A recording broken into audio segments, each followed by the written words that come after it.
All right, so it's been about a month since we planted the daylily seeds. I thought I would check back in, show you how they're doing. This has been kind of fun. You know, believe it or not, this is really my first time doing daylily seeds. Well, we did it last year, but I forgot to water them and they didn't come up. So this is the first year I've done it successfully. My grandfather used to do a lot of daylily hybridizing, crossing and making seeds, but that's been 30 years ago. And just in the meantime since then, we just haven't had a chance to do it. He did quite a few varieties, Red Volunteer, Coreyton Pink, Starstruck, some really nice stuff. And it was something I would love to do, but it's just one more thing to add to the plate. But so I've really been enjoying seeing how these are coming up.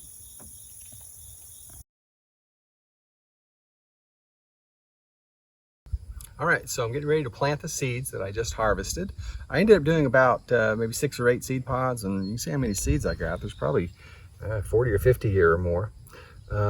So what I've got here is just a nursery tray. You actually normally put pots in here. I've got some trays somewhere that don't have this in the middle, but I couldn't find them, so I'm using this. This is just a general purpose potting mix, okay? This is what we pot our full-grown daylilies in. I think it'll be fine, you know, so really anything like this should be fine, but if you see something that's like, hey, seed bed mix, something like that, that might be even better. But I think this will work. So really what I'm gonna do is I'm just gonna take the seeds, and they don't need to be planted particularly deeply, so I'm just gonna space them out, you know, something like every inch or something like that. Okay, if you can see, just give them a little room, because what I have in mind to do is that if these come up, or hopefully they come up, I'll take them out of here when they get bigger. And so I don't need to leave a ton of room in here, because I'm not going to leave them in here too awful long. Right, so when they get big enough to have good roots and be what I consider safe to plant in the ground, then I'll pull these out. All right, so about 1/2 inch or so is all. So I'm just going to take it, just like push these down in there, about 1/2 inch or so. Got 2 in that hole, that'll be all right. Yeah, all right. So I am planting these the same day that I harvested them. Of course, it's August, so we've still got a couple, 3 months of decent weather. So I think these have plenty of time to get up, you know, and get good roots on them, you know, this fall before we have cold weather. If you were to live somewhere, you know, that you didn't feel like you had that much time, or you just didn't want to do it this fall, you could certainly put them in the refrigerator over the winter and plant them in the spring. And I would mention that there's, you know, some folks go ahead and stratify their seeds regardless. So they may do it, harvest them now, put them in the refrigerator for a couple weeks, and then plant them after that. I don't think that we need to do that, but you know, some folks do it, and I don't think it would hurt to do that. All right, I'll just kind of cover those up a little bit, hack it down in there. All right, and then important, obviously, to come back and water these. Water it in good today, and then keep this moist until they come up, and even after, you know, obviously after they come up as well. So the first thing I noticed was that the first seeds didn't germinate. It took about 10 days, I guess, before the first ones emerged. And then it's been interesting to note that they've kind of taken their time.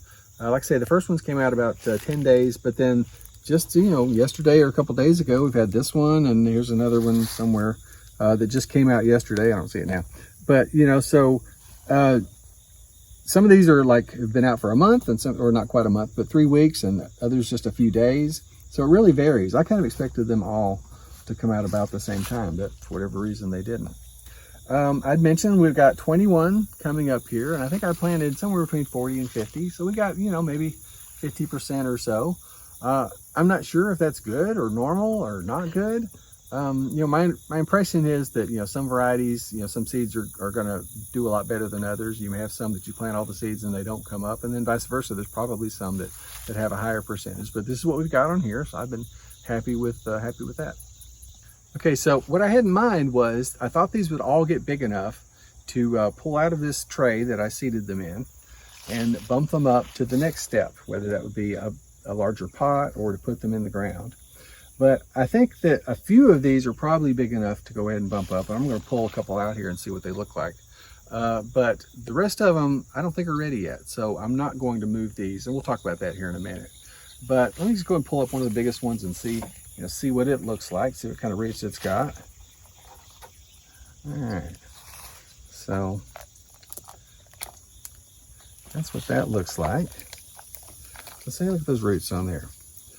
It's probably big enough to move. Now, it would probably be fine in this tray for a while longer. And so if I wasn't doing this video, I might just leave this in the tray. So I've got some pots that we had here at the nursery I'm going to use to bump this up into. This is like a 6-inch square pot. You know, it's not important, I don't think, how big this pot is, but you want something deeper if you're going to put it in a pot. So I'm just going to, you know, basically just put this in here, you know, just like that. This is just a just kind of a generic potting soil. All right, I'm just going to water that in well and keep it watered, and then that'll give it plenty of room to fill out that whole thing. And time it gets done with that, it'll definitely be ready to go into the ground. I think you probably could have gone straight to the ground with this, but I would have probably wanted it to be a little bit bigger. And so, like I said before, if I wasn't doing this video, I'd probably just leave them all in the tray just to get bigger. So back in August, when I did the video about harvesting and planting the seeds, I mentioned that some folks go ahead and do it in the summer like we did, but then other folks will wait until the spring. So they'll put their seeds in the refrigerator and stratify them, just leave them in the refrigerator over the winter and come out and plant them in the spring. And I think this might be one of the reasons they do that in areas that get cold winters, because now I'm going to have to find a place, to store these and to take care of these over the winter. Not that big a deal, really. But still, if I had put them in the refrigerator and planted them in the spring, if I planted these in March or April, this would be May or June, and they'd be growing, and I would just take them straight from here, put them probably in the ground, and they would just keep on going. So that's just something to consider. Now, if you live in an area that's, doesn't get as much cold weather, you got more time. You could probably just wait until these grow up and then plant these straight in the ground or straight into pots, either one, later this fall. So I will come back in the spring when we pull these out, and I'll show you how they look coming out of the winter. And as we bump them up either into pots or put them straight into the ground, we'll just see how they look, and looking forward to see how that goes. And then hopefully we follow this up maybe over the course of time and see as they bloom. Hey, I appreciate you watching the video. We've grown daylilies for over 40 years. If you've got any questions about seeds or daylilies or anything at all, we would love to hear from you. You can put them in the comments below, or our contact information is on the website. We've got lots of videos about daylilies. You might want to check this one out. And again, thanks for watching.